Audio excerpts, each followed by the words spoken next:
how to write a review on Letterboxd. Hey everyone, welcome back to the channel. If you are new here, don't forget to hit the subscribe button and turn on the notification bell to not miss any updates.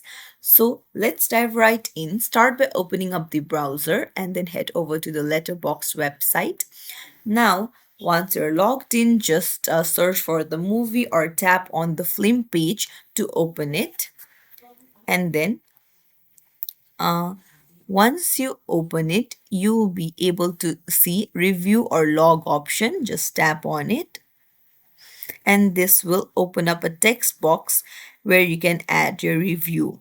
So here you can start by writing your thoughts about the film. You can write a short reaction, a detailed analysis, or anything in between.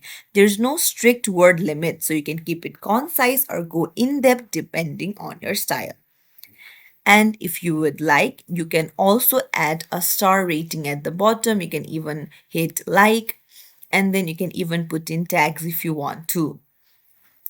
So you can even put on the date that you watched the movie. And once you're done, you can hit save at the bottom. So it's as simple as that to write a review on Letterboxd. If you found this tutorial helpful, don't forget to hit the thumbs up and subscribe to our channel. Thank you for watching.